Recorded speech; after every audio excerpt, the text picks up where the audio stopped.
Welcome to the Legion Outriders podcast, your source for the latest Legion news, opinion, and analysis. And now, the Outriders. Hello, Outriders, and welcome to episode 157 of the Legion Outriders podcast. I'm Outrider Matt, and with me today... Hey guys, it's Zane, Hot and Frosty Ferguson. Or wait, Matt, what do you always call me? Hot and tasty? Hot and tasty, yeah. Usually not in front of other people, but we'll go with that today. Yeah. So Zane's going to be filling in for Dan today, who's off doing his own side quest adventure with a Shatterpoint episode. Since I've been doing Legion recently, he's been doing Shatterpoint, so we're going to doing a little bit of a divide and conquer here. But I was hoping to get Jordan and Luminous gaming today, but we got Zane instead. So you settle. You settle. No. Well, I was hoping to get all three of us, but Jordan he's just started vacation, so he's taking some time off and traveling. So I'm back from Lone Star Open. Zane was, of course, there, and we're going to be chatting about the event in general, some of the games I got, and just thoughts overall, because it was a really great event, and I can't wait to talk about it some more. But before we get started, we'd like to take a second to thank our patrons that make recording and publishing this show possible, and specifically thank our newest Imperial Outrider level supporter, Micah Joyner.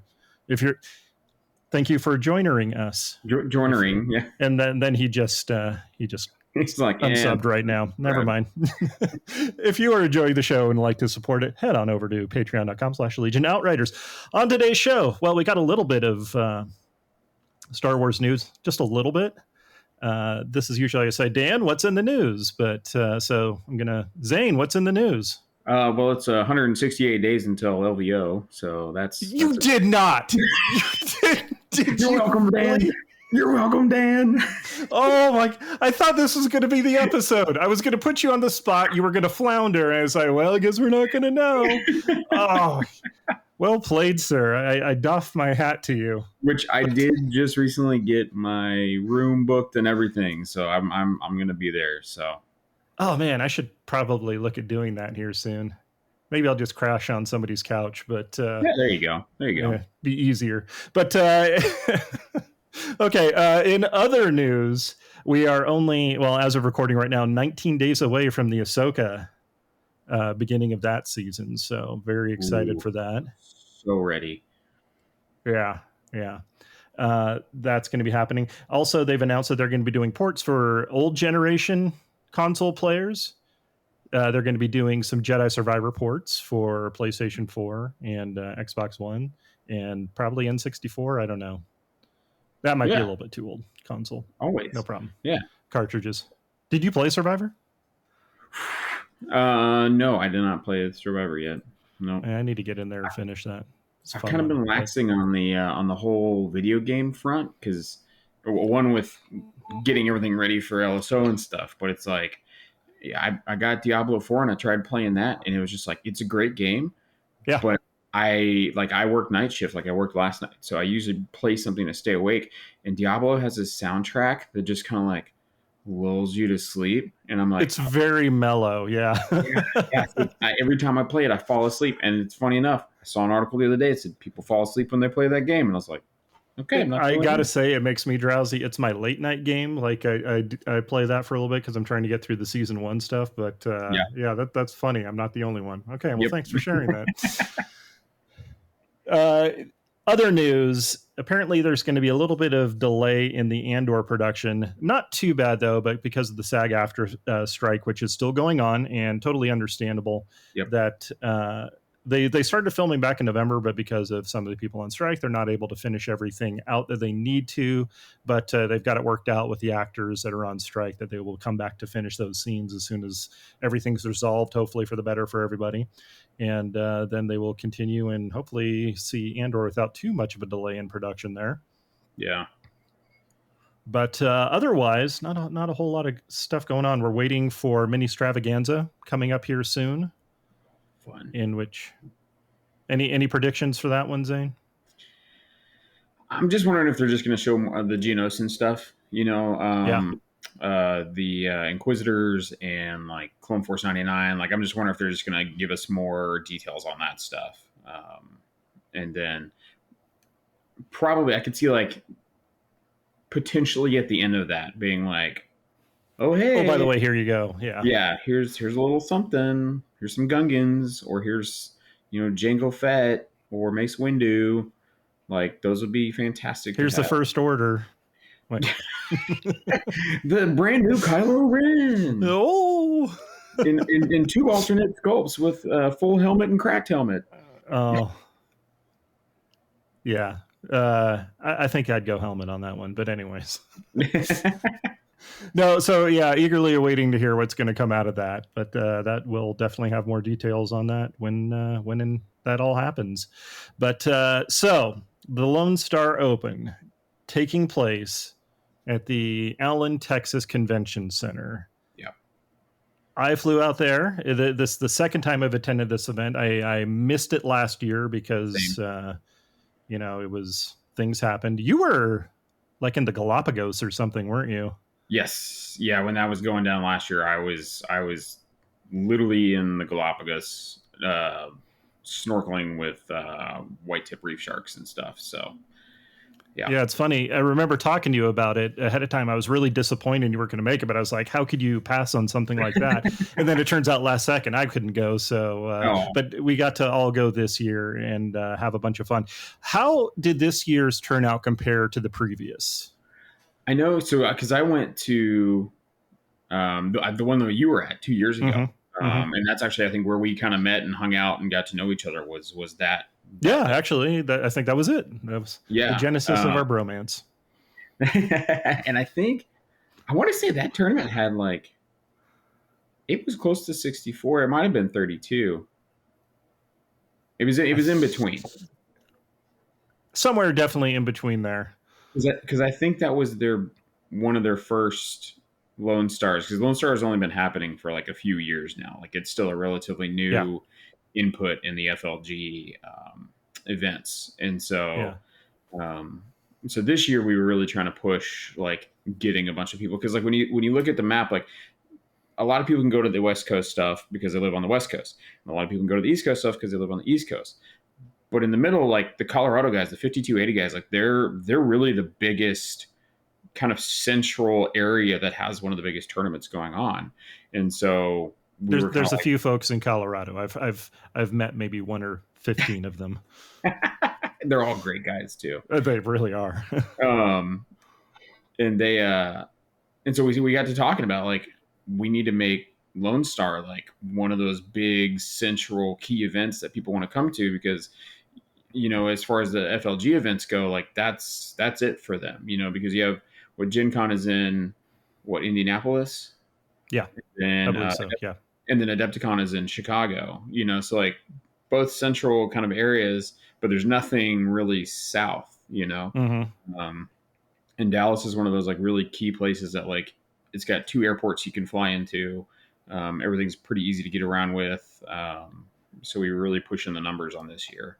Yeah, that's actually something I was going to bring up. It's close to Dallas, but not with the Dallas pricing, because it's a little bit north up in Allen, so things are a little bit cheaper. Definitely compared to like Gen Con and all those Adepticons. It got out the door, I think, total with everything. And this is something I turned into like a vacation. I go visit some friends each time. Probably about $600 with hotel and all that. So pretty damn reasonable. Yeah. As far as that's concerned. Yeah. I know we've spent more on hotels just for a weekend at some places. Yep. And that's typically what happens. Your flights, flight prices, if you get them at the right time, you can get a really cheap flight to get there. And like Southwest, you fly into Love Field right there in Dallas, and usually you can get a Southwest flight for pretty reasonable prices. Oh yeah, no, that's what I did. Yeah, I had a direct flight from my neck of the woods out there. It was pretty awesome. But logistically, it makes a lot of sense. I love that Frontline uses this as their like veterans appreciation, military appreciation tournament. So they had extra swag for veterans and stuff. So that was really neat. Yeah, got to wear a little Air Force wristband around. So yeah, and they gave you guys like drink tickets. And yeah, we got drink tickets for it. So yeah. Yeah, and then they got like you had like was it like an FLG like die like a D6 that they give you guys that was like a big fat D6, like it was pretty cool. I'll always need to have some sort of points counter, but yeah. So how was setting up for the event? I got there kind of late; everything was already done, so I dodged that bullet. But how'd it go? And so these are all the kits that go around traveling from Open. So I knew a lot of these tables already from LVO. Yep. How was it setting up for Lone Star Open? It was actually pretty good. FLG's done a great job with like our system that we have is like you have the whole box of terrain, right? And on it they have stickers and it says like snow map, and then it'll like have a little dash and it'll say like Snow Badlands 3, and that's a key for their mats that they use to say, okay, we know this is snow terrain, and they look at it and they go, oh, this needs that particular Snow Badlands 3 to go with it. And so they'll go to their inventory and they'll pull that mat and they'll out. say, hey, it's no big deal, here it is. Yeah. It's no problem, it's on us. They'll fully put the mat out and then just put the tub of terrain on top of it.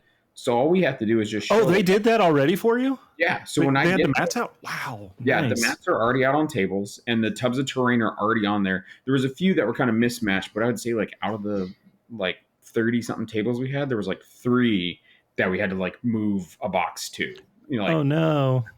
Yeah. So I was like, oh my back, how, why?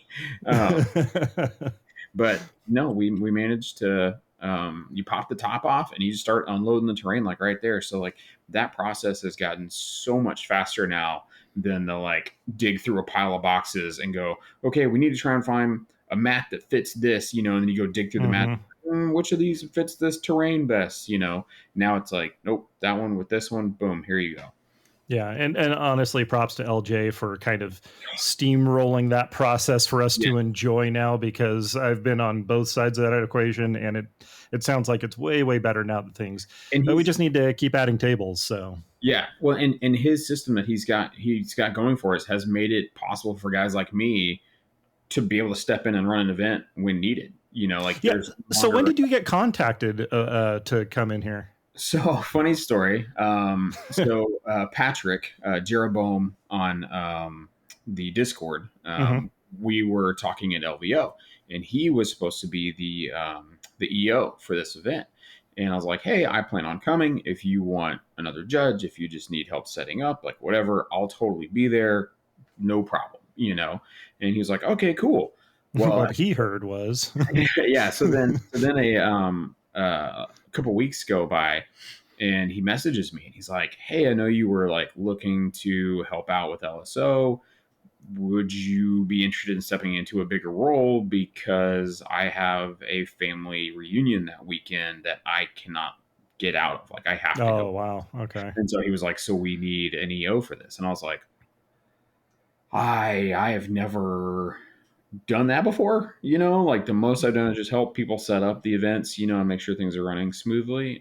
Just kind of behind the scenes stuff. I've never been the person like stepping out and being like, hey, it's me. It's a lot easier to assist somebody that knows what they're doing than to be the one that knows what they're doing, right? That is exactly it. And so I kind of thought about it, and he had told me like a bunch of the guys that had helped with it prior were kind of just taking a break at SEAM this year. And so, his options weren't super open. And so I was like, all right, let's give it a shot. Let's go. Thank you for making me your 8th choice. Yeah. Keep going. There he is. Yep. He mentioned that he might be there, so let's see. Yeah. But yeah, no. So I stepped into the role, and that was probably, I want to say that was in March, like late February, early March. That I took that on and started working on it, and immediately it was just like, I was like, what am I supposed to be doing here? Jordan, Luminous Gaming has stepped into LJ's role because LJ, our boy, is deployed currently in Kuwait. Much love, LJ. Stay safe, LJ. Yep. So Jordan has kind of filled in that position stateside since LJ in here, and he's done a fantastic job. He really helped me to like figure out how I needed to get the structure going. Patrick had a bunch of the resources already, so he was sending me stuff like, here's the stuff from last year, here's how we can do this. So even though Patrick couldn't be there physically, he was still like giving me support and helping me get things figured out. Oh, that's good. Leading well, up to from the outside looking in, you looked like you were on it. You're sending out the updates and the emails. You had all the prize support ready. The tables look fantastic. The event started within like 5 minutes of the time posted. I think there was a little bit of hiccup on the game uplink side of things, but you seem to have it all together, sir. So I guess it's a fake it till you make it kind of scenario. I really appreciate that, because it was. So I'm an ICU nurse for my career, and a lot of ICU nursing is task oriented. You have like 20 things you have to do in 1 hour, and you have to prioritize that stuff in your head. Like, what am I going to do for this, and this, to make sure things fall into place appropriately.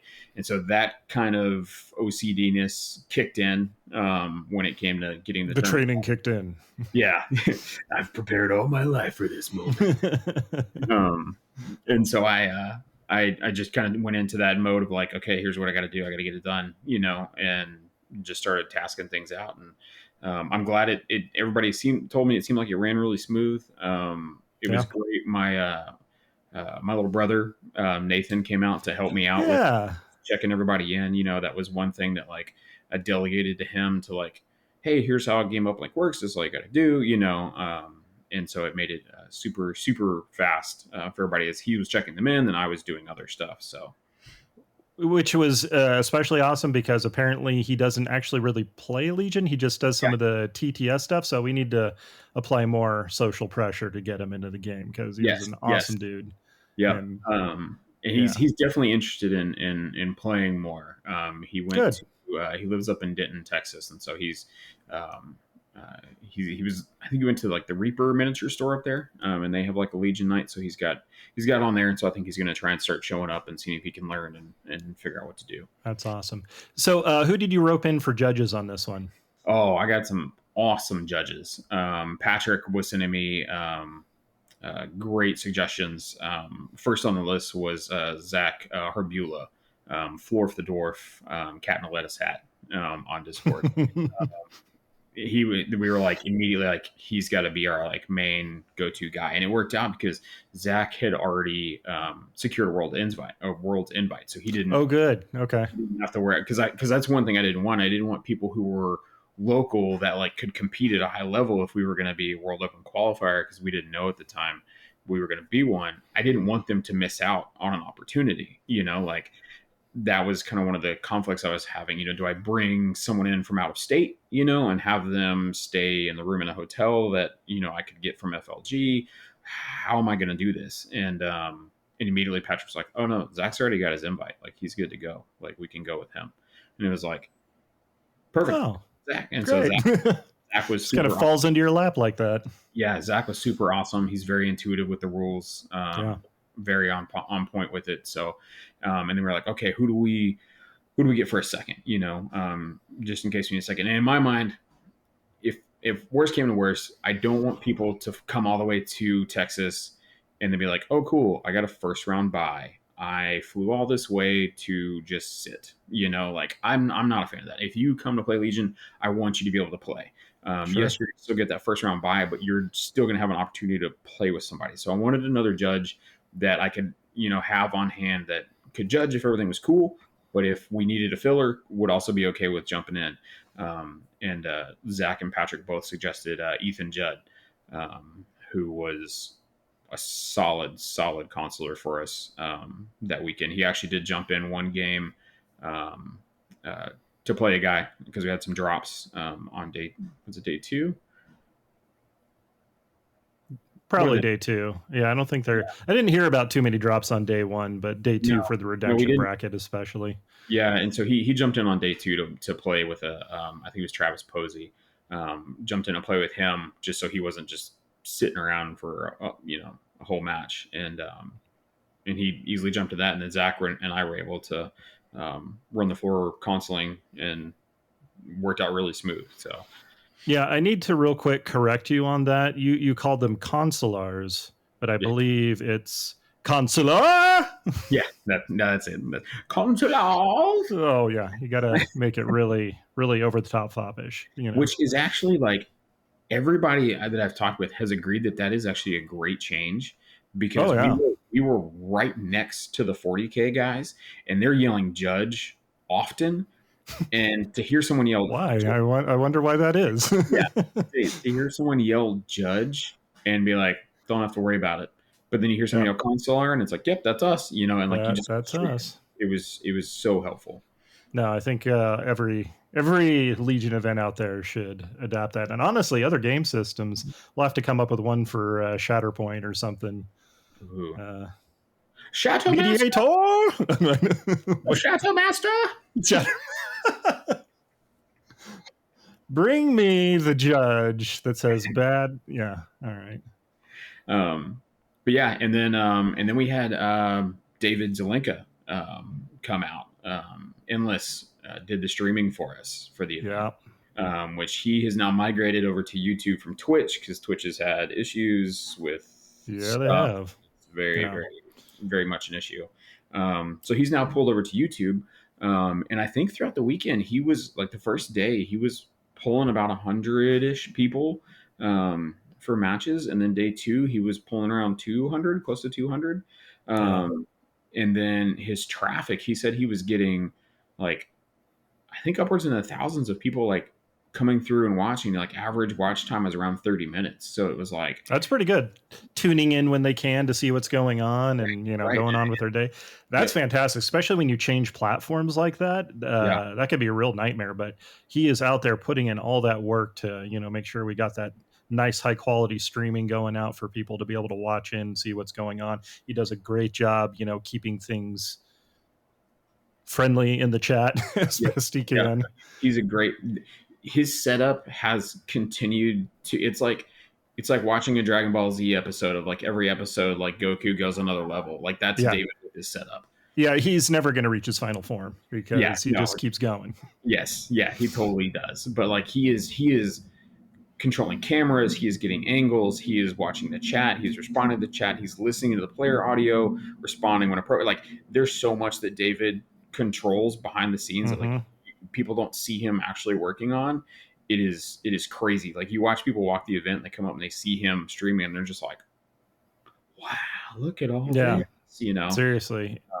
And he got a new truss system this time. He's got like a joystick controller for his PTZ cameras. I mean, it's just like it's phenomenal. The guy knows what he's doing, and he's eager to learn and expand every time. Like he wants every next event to be better than the one he just did.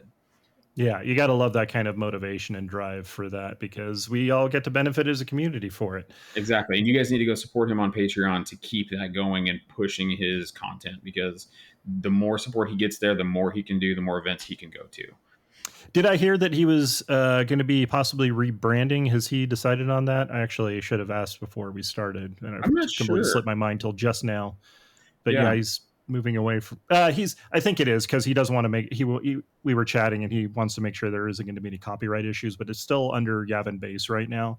But look for a possible change in the future. But it will still be the same awesome production coming out of there. But okay, so we had 2 days set up. We had the main grand championship. What was the actual name of the event for first day? So it's funny. It actually went through a couple reiterations. The first one I tried to call it was the Lone Star Legion Showdown, and and then we got World Qualifier status, and so it was just the Lone Star Legion World Open Qualifier 2023. Oh, the Ladorka. Yeah. Yep. Now. Yeah, you got to make sure you can speak Klingon to announce. Yeah. Oh, you bring shame upon our ancestors.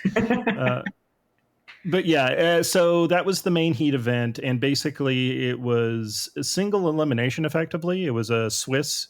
It was going to be going over 6 rounds, but basically, if you had a loss, because we had how many players at the end of the day? I think we only had a couple that didn't show up. Yeah, so we had sold around 75 tickets, and we had 62 people show up to day 1. So little bit of attrition there, but I know a lot of people last minute aren't able to make it out and things come up, so it Yeah, is what it is. been So there. C2, which actually worked out pretty well because last minute we had to pivot from doing 2 days of just full round, like 6 rounds of Swiss, with a cut to the top person, to having to do a cut from day one to then do like a top 8 cut for the next day. And that's just because we got the world qualifier status that AMG was asking us to do a top cut in that manner. And so that's why we had to kind of like literally in the last month and a half after they announced that, we had to like, okay, how are we going to adjust this? Because I want players to keep playing. I don't want, now that we have essentially a knockout day, like I don't want people to be like, well, I lost my first game, I'm out of here, like don't need to come back the rest of the day or tomorrow. And so I was really trying to figure out what we could do. And I was like, well, redemption bracket's always the best, and leave it open. People can show up day 2, play whatever they want, like just have fun with it. And so we did that, but we went with just a 3-round Swiss that first day, and having 62 players let us only do 3 rounds instead of having to cut for a shadow round and make people stay later, which was nice. Because it's still a long day of gaming without adding in, a shadow round at the end. Yep. But things got going. Again, it's a nice big convention area. It's not as big as like overall this isn't as big as like the Las Vegas Open. So we're all kind of in that one big room, which is nice, but very well lit for the area. So nice event center. But I'm going to talk about some of the opponents I had. And let me start out by saying every single one of these players was an absolute gem. Like I've made new friends on this one, and I am so happy I got the play I got into. I was bringing my old standby, double T-47, double ATRT, Rebel Troopers, Gideon, all that kind of stuff, because I really haven't had time to play with any other lists. So I was like, it did fine last time 2 years ago. Clearly, it's going to be just as well this time. Well, until you played me. Yes, that's right. We played that very last game, and my brain was still kind of oozing out of my head at that point. That was a lot of fun though. But something I learned about the Texas meta is they like to bring vehicles. There were a lot of vehicles. Of course, we've got the Tempest Battle Force now out there. There was a couple of those. We'll talk about some of the more interesting lists we said, but there was a couple of Ewoks out there. Mm-hmm. There were 3 droid players. Is that right? 3 CIS? Yeah. Three I played CIS. 2 of them. Did you really? You played 2 of them? I played 2 of the 3. So my first round was Jordan. Right. It was funny. We were chatting before the event, and it was like, "Oh, we got to play each other. Wouldn't that be great?" And I thought maybe you overheard us because, lo and behold, we get the pairings and old Captain Archer and Luminous Gaming going at it on to start out. I was like, "Dude, I couldn't be happier about this because I haven't been to a tournament in probably over a year to play." Yeah. So it was very, very cool to sit Game there Open has a great way of pairing people that like the people want, like especially when it comes to like top pairings, you hit that like top pairing and you're like, this is what everybody wanted. Like we don't have to, there's no, like, cause you don't adjust anything really, unless you're, you accidentally played against somebody, but like you just leave it the way it is. And it just has this miraculous way of being like, oh, you wanted to play your friend from across the country that you've never played with? Oh, how convenient. Here you are. It's really amazing when it works out. A little bit of Freaky Friday kind of stuff. Yes. But I will absolutely take it. So Jordan was one of the 3 CIS players. And speaking of which, has also inspired me. I am going to be pivoting since I was looking for a new list to build after this. I'm going to be going CIS again. It's been a while since I played it, so I'm very excited to start working on that. I mean, Austin Miller's got away with it, so it's a viable thing. So yeah, I'm not doing that. I don't want a successful list. That's too much pressure. And shout out to the boys from Florida. Holy cow. Oh, yeah. What a great group of people. Yep. And they had a hell of a time out there. I mean, all those top names you see up there, probably Florida. Yep. That's very true. But, okay. So Jordan had Night Sister 2, Electric Cad Boogaloo was the name of his list. And he had a bunch of B1s. He had some Magna Guard. And then, of course, we have Asajj and Cad Bane and a T-Series in there. And it was a lot of fun. It it should have been a closer game than it was. It felt close, and then things started coming off the card. I made some bad plays because, rusty. And but man, it was a great warm up. We had an absolute blast. That dude is fired up for LVO. I can't wait to see what he does with it. But man, he was like, okay, I'm going to go check all these bins. We're going to make sure all the terrain's good. And he's like already eye on the prize this far out. So I'm very, very excited to be working with him on that.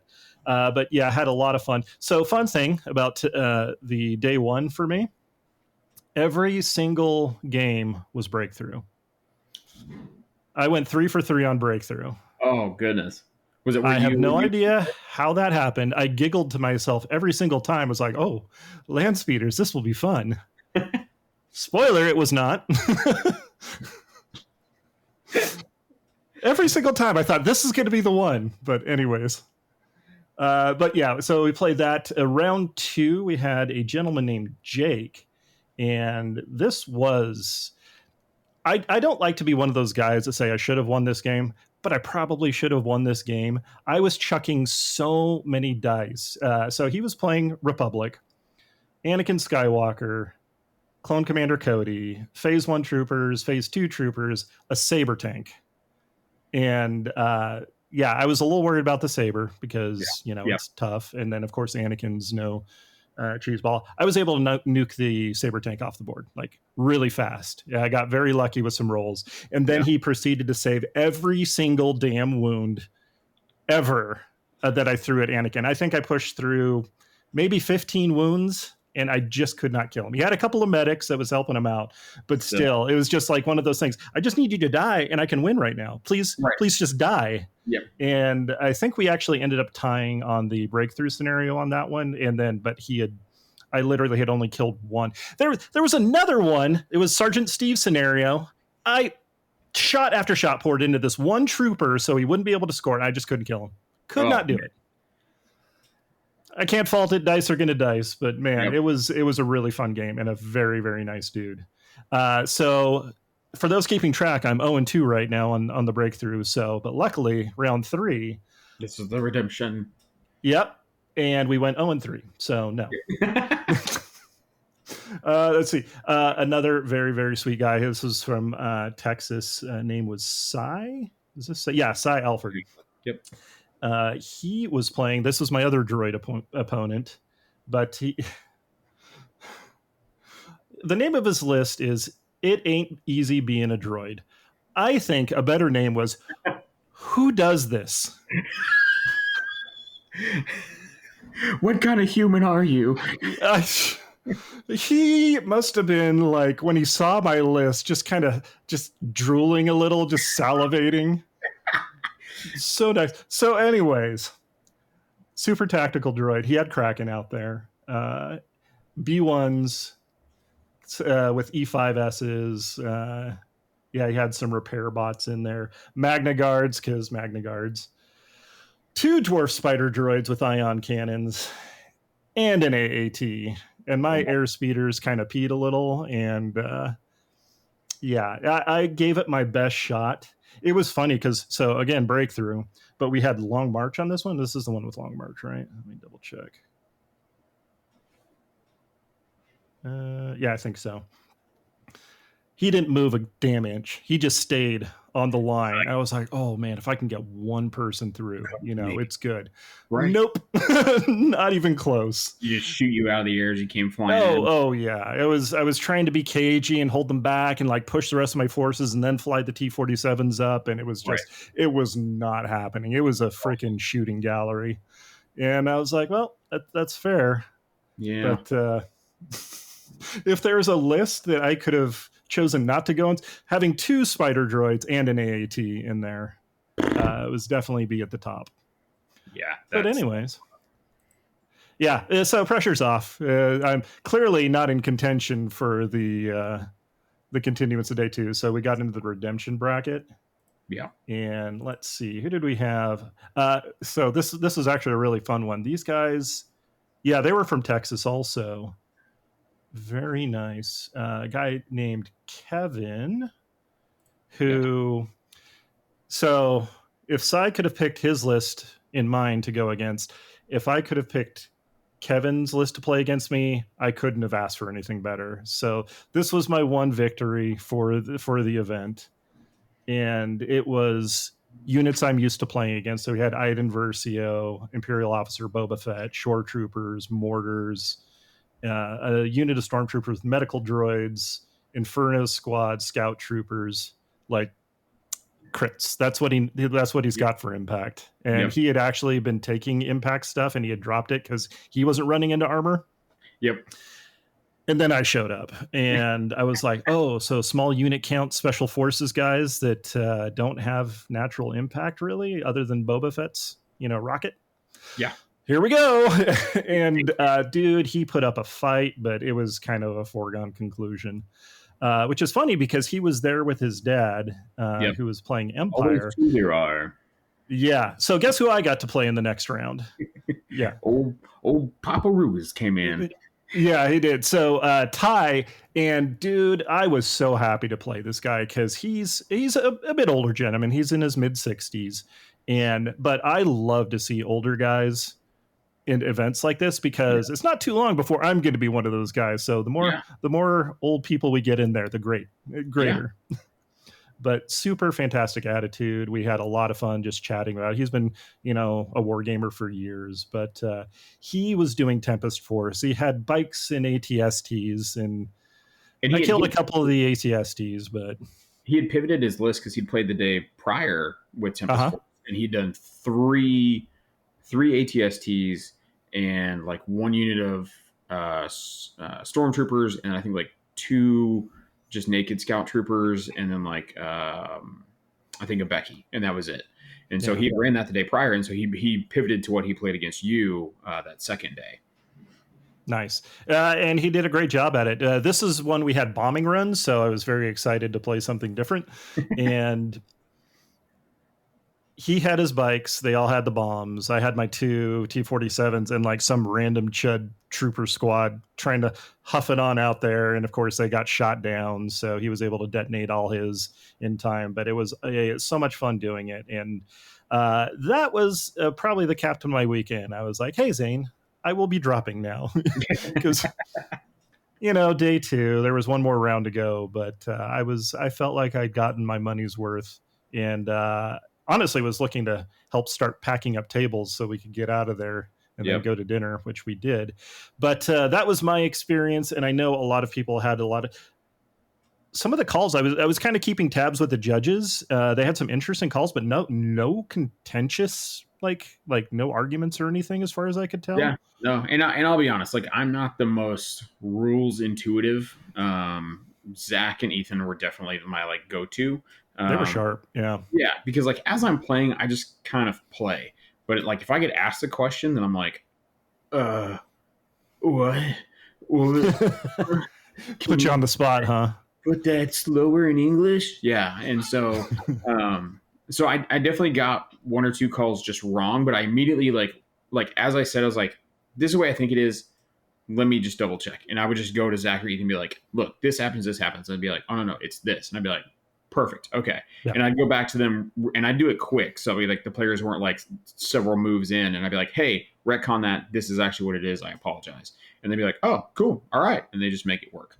I also kind of made it a thing knowing that I wasn't that rule savvy, that like, cause a lot of tournaments, it's like, if you have a call happen and you don't like it, you can appeal. And then the EO comes over and they're like, oh, this is the way it is. This is final. I kind of made a rule that was like, I can do that, but I can also retcon myself on that. But if the 2 judges, if Zach and Ethan come together and they rule the same on something, that's final for sure. That's what stands. Okay. Yeah. So that way, like if I was occupied, and they, Zach went to Ethan or vice versa, then they could be like, nope, this is the way it is. That's final. There's no appeal with it. And that seemed to work out pretty well. Yeah, the best part was that you actually announced that in the player meeting beforehand, so we all knew that was the expectation if there was going to be anything like that. Did we even get any calls like that needed to have the meeting of the minds? Not really. And most of the time, the ones that we would have something like that happen, they would just come together and be like, hey, it's kind of the same thing. Like, hey, this is the way this interacts, right?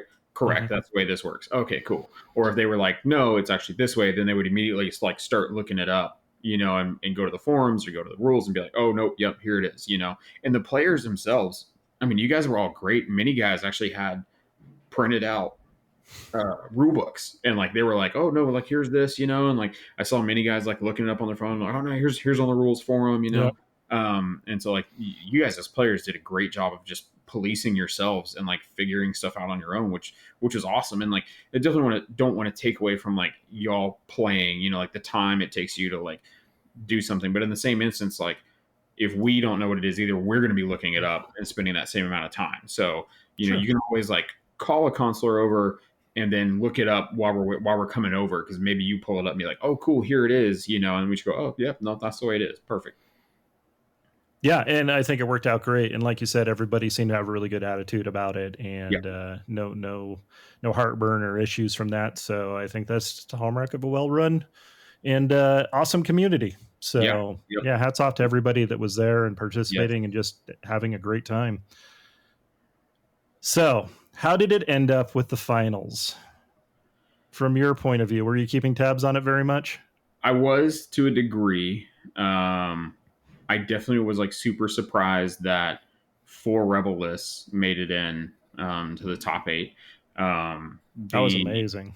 The Ewok list run by Neil Junko was probably the biggest surprise, honestly. But Neil has been kind of proxying playing with Ewoks for what I understand was a little bit now. Smart. He's been building that log trap for a while, waiting to spring it on people. Okay. Like, oh, step in it. Step over here. Like dangling a piece of bacon, over the net.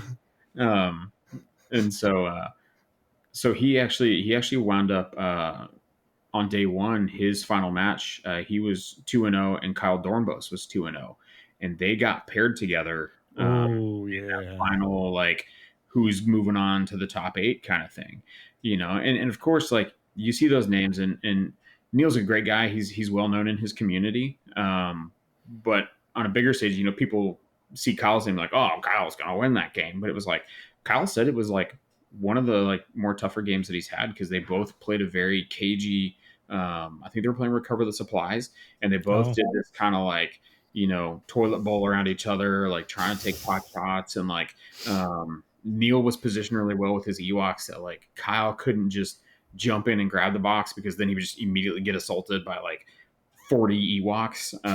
And so I watched the game a little bit, and it was very thematic. Like, you'd walk over and you see all these like Ewoks with spears, just like get them, like waiting behind cover for something to spring out, and then just like poke it to death, waiting for that do charge. Yeah. And so Kyle actually, he wound up losing that game, and Neil moved on.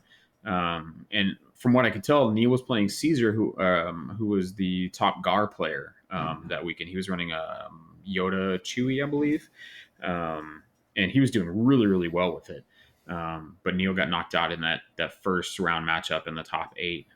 But it sounded like it was fairly close. He definitely, like, afterwards was like, man, I know what I could have done to like help mitigate that, but there's just a lot to have to chew through with Gar fire supporting stuff. So, but yeah, I mean, all those guys played excellent matches. They were all super, super kosher with each other. Nobody had any like sweaty, like, no, you have to move this, and oh my God, we're running out of time. Like, everybody was just like, yep, cool. We're all playing on pace. We all know what's going on. It also helped that we utilized chess clocks for those. Yeah, I'm very happy to see those. And it's one of those things, people are very surprised when they never played chess clocks before and they play it for the first time, and they finish a match and they look over and they're like, I still have 40 minutes left on my clock, and it's like, that's the pace you could play at when you just make your decision and you don't like stick around waiting for forever, and so personally, it kind of keeps the momentum going, but you can also, if you do have spare time, you can slow down and like, okay, I'm going to spend a few minutes, thinking about this turn here, if it's going to be real pivotal. Yeah. So I like that. Yeah. Because if you're turn zeroing fast and you're deploying fast and like you're getting through like that, those like first 1 to 2 rounds, 3 rounds, you're like, okay, boom, you're setting up for those move. Yeah. Then it's like, then you can play those like 4, 5, 6, like with some thought and some intensity rather than just like gotta position, and then like 4, 5, 6, you can like really spend your time and like, okay, what card am I playing? How am I moving this here? How's he gonna move? And so I'm a big proponent of chess clocks in general. Just it makes people make decisions faster and get moving quicker. Like I said, most players finished in the top 8 and they were like, wow, I had so much time left. And I was like, yeah, yep. Yeah, I think there was only one game. Yeah, my last game went to time, but that was only because we were just BSing. So yeah, that was really on us. We really only had a few games, and I'd say a few, like maybe 2, 3 at the most, that actually went to like hard dice down. Most people, when we hit that overtime, they were wrapping up as we were hitting overtime, which we had a lot of new players show up to this event. A lot of people were like, this is my first thing, first big event I've ever done. And so they did, I mean, players did a great job with policing their time on that. That the final matchup, Florida man versus Florida man. No matter who wins, everybody loses. Yeah. I think I jumped on stream and I was like, we have tall Florida man versus small Florida man. There's like, what, 6'3" or something like that. Yeah, he's tall dude. Yeah, and I think Michael's like, he's probably close to like 5'10", 5'11". So I was like, but they know each other. I think they've played against each other before. And so it's always nice to get a finals matchup or just any matchup on stream where people know each other, because David utilizes a microphone system. So that way you're no longer trying to guess what the players are doing or what they're saying. Now you can hear them. And so he just comments off of what they're saying. So when you get friendly matchups like that, there's so much more like talking that goes on and joking, and it's much more lighthearted. And I think it helps show people like, this is competitive Legion, but people are having fun with it. That's it. That is so it, right? Yeah, you don't have to like sweat your brains out and get super upset about, like, it's a game. We're all just here having fun playing Star Wars miniatures, and matches like Austin and Michael's is one that like I think utilizes and shows that so well. Just having a good time, helping each other with calls. Like, hats off for the excellent sportsmanship. And there was literally hundreds of dollars on the line with this game. Yeah. So it's not like there was no stakes, because I believe this world invite came with the airplane ride and hotel stay. Yep. So So even though Austin has won, that was his third FLG event to have won this year. Oh my God, Austin, give it a rest. Right. We were joking earlier. We were like, okay, we don't need to figure out like how to nerf CIS or whatever. Like, we need to figure out how to nerf Austin Miller. Yes. Which he told us at dinner the other night. Apparently, it would be bringing his grandmother to events. Apparently, she'll just speak her mind, and I'm like, maybe that's it. Maybe we fly Austin's grandma out to the next big event he's at, and just post her up at the table he's at, and she'll just come on over, Mima. Here we go. Yep. So maybe that's Austin's kryptonite at this point. We'll have to see. Oh man, that seems like a long way to go, but definitely some psychological advantage could be had in the future. Yep. But yeah, other than that, you had some amazing prize support. So we had a lot of vendors that were chipping in to make it awesome. Zane was going around between rounds, and we had raffle tickets going out for the end of the event raffle. Let me tell you something, Mr. Zane. I thought the clouds has opened and like a sunbeam had rained on me. The one game I won, so there was a blue ticket and a red ticket, depending on your whether won or lost. So I got my one blue ticket for my one win, and the digits on that were 777. I was like, "This is it. I'm gonna win big on this one." Turns out it's all a bunch of crap, but it's just a bunch of hokey. But no, there were some awesome prizes. There was like there was a Shatterpoint box set. There was So prize support for me is one of those things that like people love showing up and getting cool swag, and going and being like, this is what I got at that tournament. I really think LJ set the precedent with that was that LVO 2020. That was the first major event that I went to where I got the tokens, the poker chip order tokens. Speaking of, if I could just interject real quick. Yeah. So I had a mishap in my luggage on the way back, and because I was not thinking it through, I had packed some of my toiletries in with my army case that I had packed in because there was a little bit of room. Yeah. Apparently there was enough pressure differential that my body wash just kind of exploded in my case, and like all my cardboard got drowned. But all the tokens I got from the event, they're fine. I was able to rinse them off. Oh my gosh. I got to find some new Suppression 3 tokens. Oh, no. Could have been much worse. I've just got extra clean army now. You can suppress me, but I'll smell good going down. Is that Irish Spring? What's going on? Wow, this table got really fresh all of a sudden. Well, I've heard about clean play, but this is maybe going a bit too far. All right. Yeah. So price. So I'm big on like trying to get price support. I want players to walk away with a bunch of cool stuff and be like, hey, that event was worth the money flying out there, the drive time, the hangout time, like everything. Like this was so cool. Even if you went, wind up last place, like I still want people to walk away and be like, I'm glad I showed up to play. This was still a ton of fun. And so from the get-go, I started like reaching out to people. Turbo Dork, fantastic paid company. They're actually based, I think they're in Austin, Texas. Yeah, they do the really nice metallic paint that I like. So yes, so I've kind of become friends with Greg, one of the guys. He's cool. The main guy who owns it and has got it going. And I reached out to him and I was like, hey, look, this is what we have going on.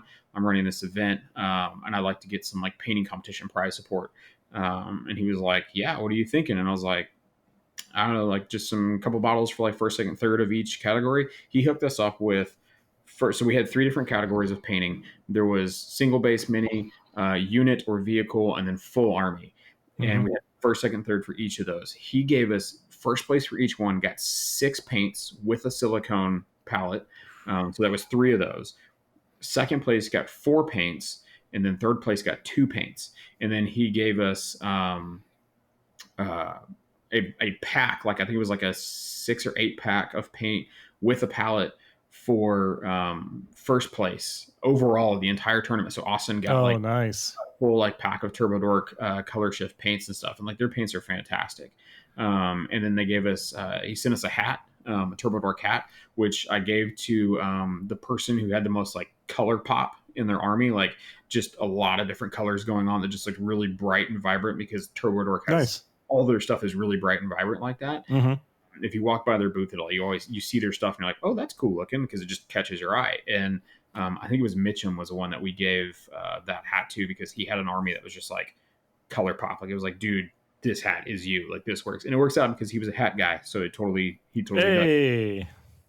So big thanks to Turbo Dork for sending us that. And I had reached out to Army Painter. They have like a form that you can fill. It just says like, hey, I'm doing this event. Is it possible to get some prize support? And since they're a bigger company, like they get a lot of those requests in. And so I was kind of like, if I get something, great. If not, like it's cool. They got back to me and they were like, yeah, here's a wet palette. Here's a pack of our speed paint set, and then a couple of painting manuals. And so I was like, well, cool. Well, we'll use these as like, our honorable mentions, the ones that we really liked that were close, it actually worked out. We gave the speed paint set to Josh Cook, because he speed painted his Ewoks, and he had because him and his dad, Brian, Brian played Ewoks, and he had those things fully painted, fully based, everything, because beautiful. Well, here's your speed paints, man, because you speed painted the heck out of those Ewoks. So congratulations. Well, great. This would have been awesome like a couple weeks ago, but he's like, don't need those anymore. Not all the time in the world. Yeah. Congrats, eBay.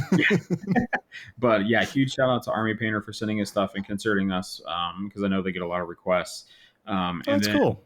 Yeah, and so that was just paint support, right? Like that's not even everything else. And it's quality stuff, because obviously you're not going to be going to like the Reaper D&D figs paints that they have and saying, hey, can you can we shellac this on there? No. Yeah, exactly.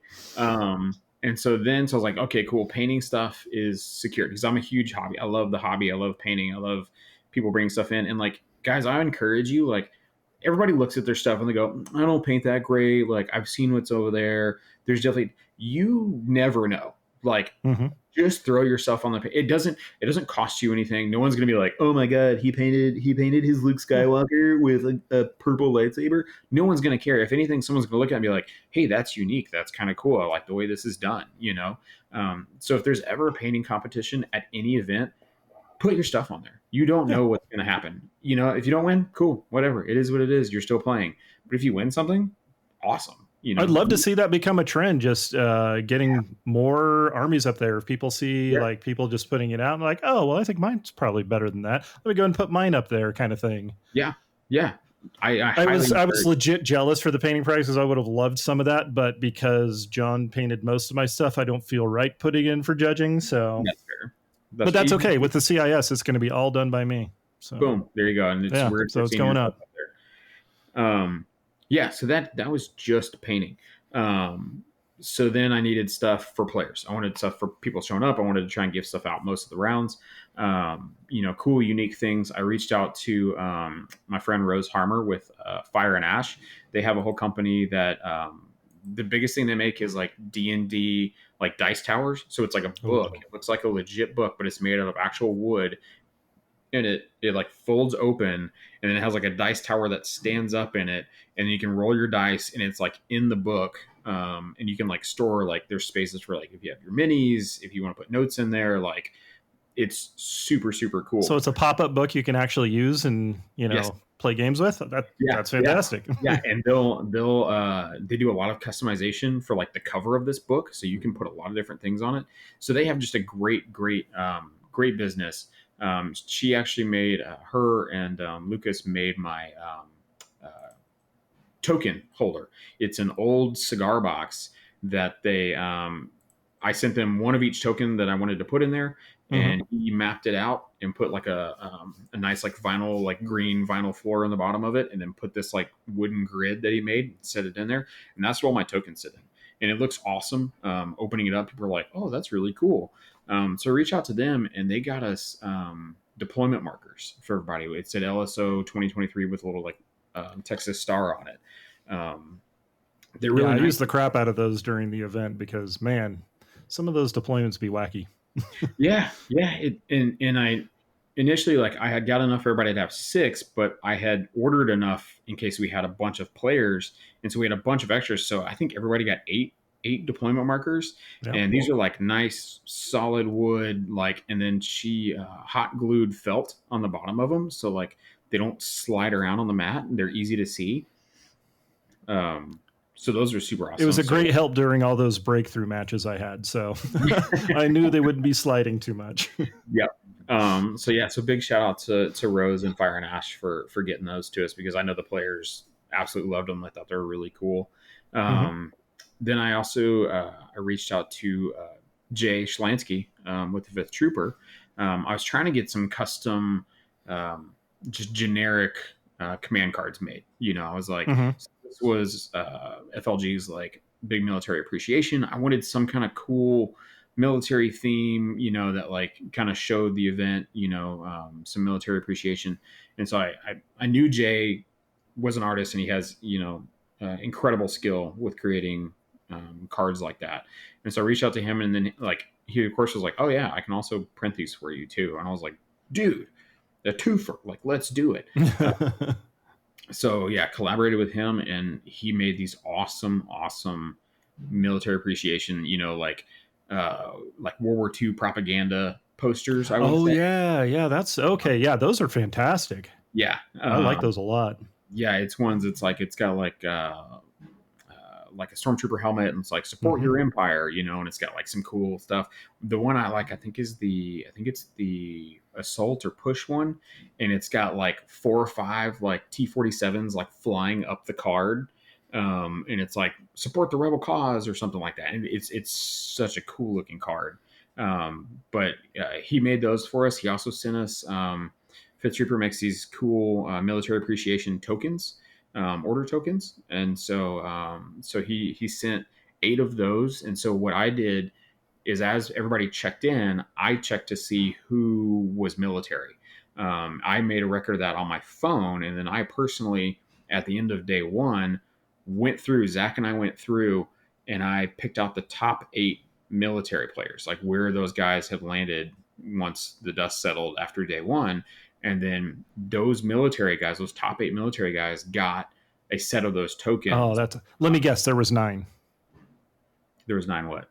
There was 9 military guys there, because clearly I didn't get one of the top 8. So. No, yeah, we actually had because I still have the note here.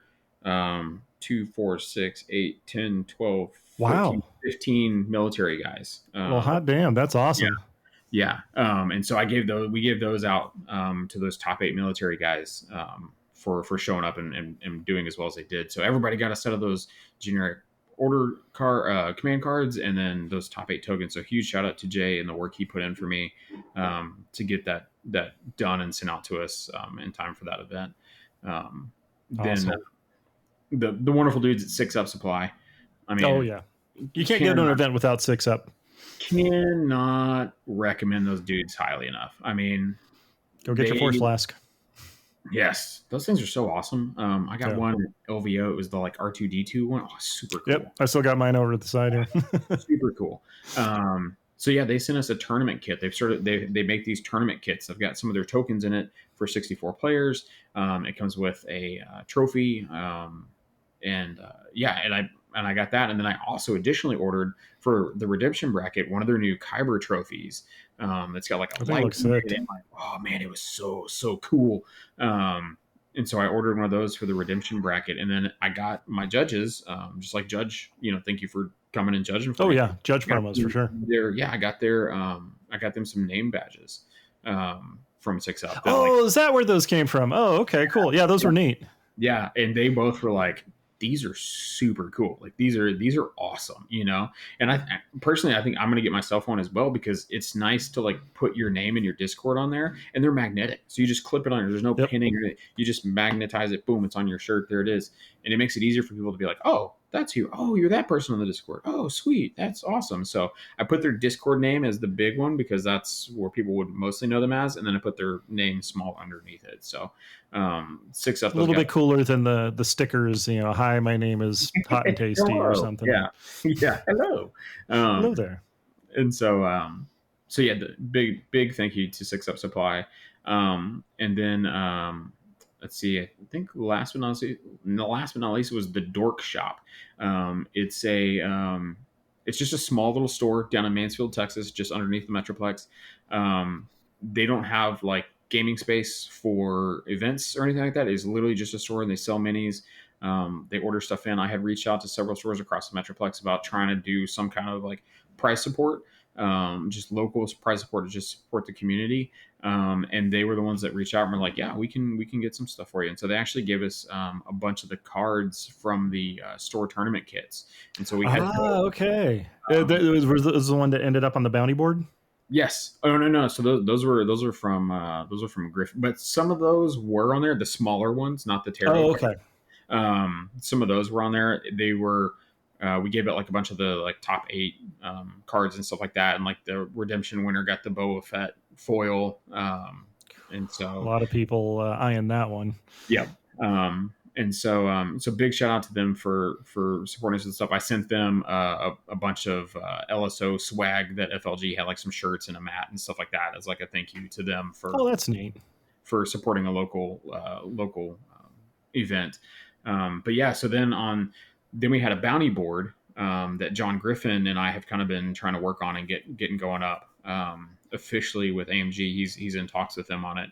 But he has all these tarot cards from Worlds, and he sent me a stack of them. And I was like, I was like thinking I'd get like 1 or 2 of each card. He sent me 10 of each card, and there's 3 for each faction. So I was like, holy crap, man. Like, this is a fat stack of cards.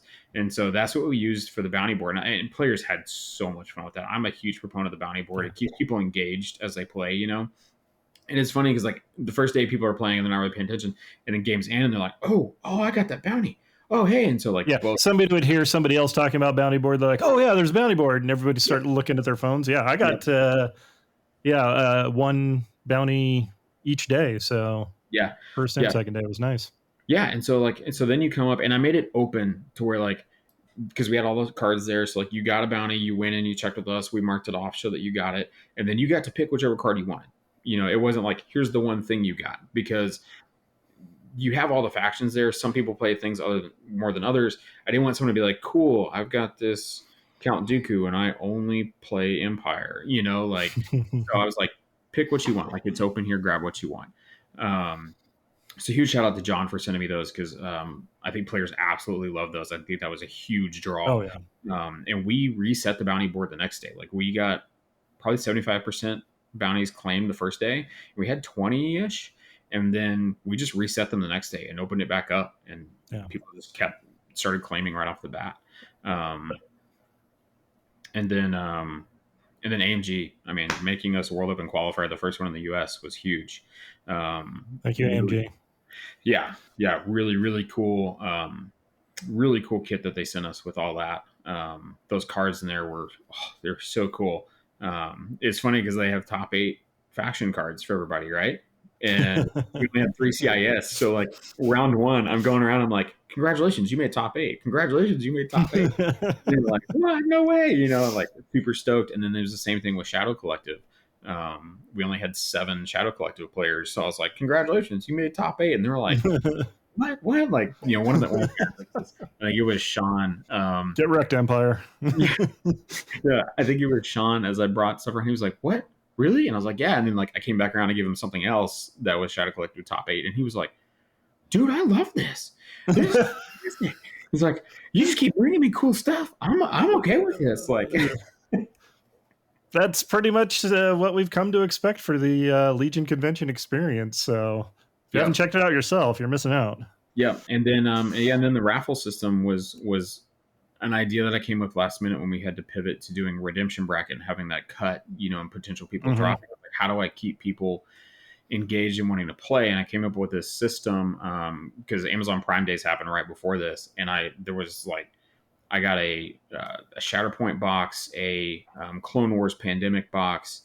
That was from you. Oh, dude, thank you so much for bringing that. Yeah, the deck building box, and then all of those extra Legion units that were just out there.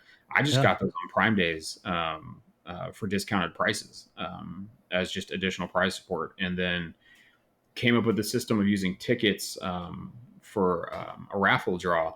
And essentially it was, no matter if you won or lost, you got a ticket and you were in the raffle. If you won, you got a blue ticket. I was just marking them with the highlighter. Like, you got a blue ticket. If you lost, you got a red ticket. And we put them into separate bags. At the end of the first day, we just drew 1 red ticket. And the red ticket player got to either pick the Clone Wars Pandemic or the deck building game. Those were the 2 options. And so both fantastic games, really fun.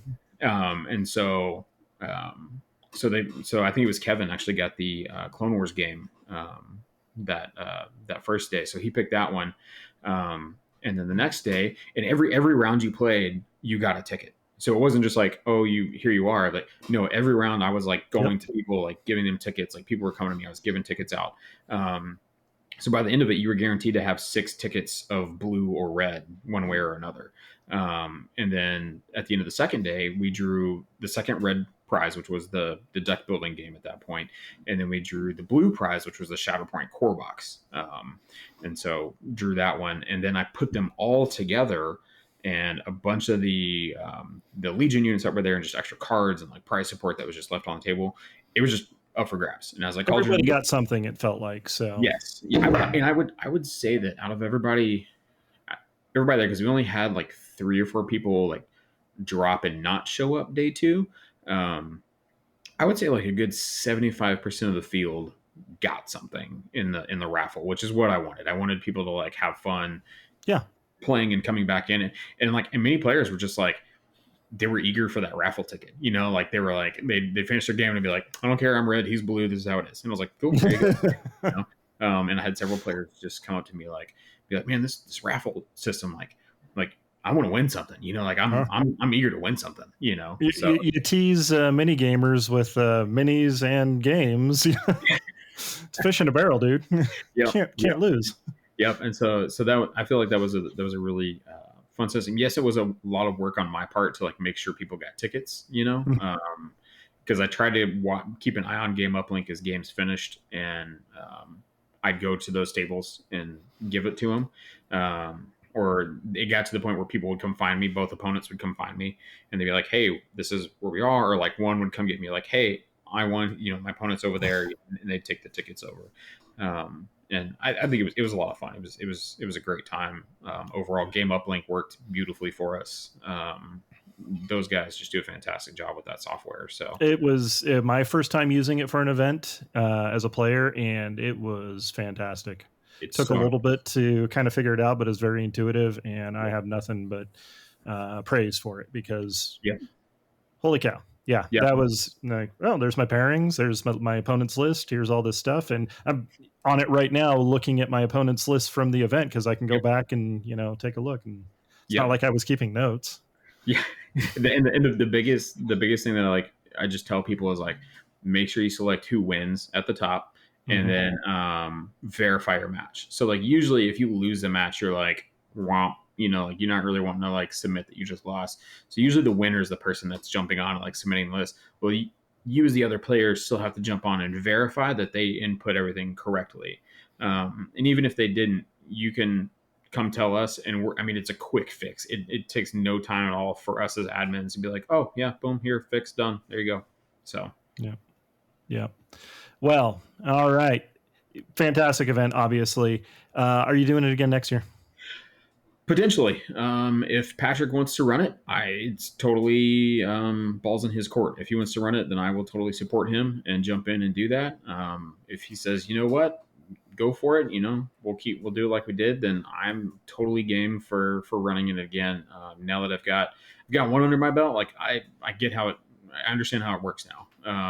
And so I would totally be down for running it again. But at the same time, I'm not power hungry. And if Patrick wants to run it, then I will totally.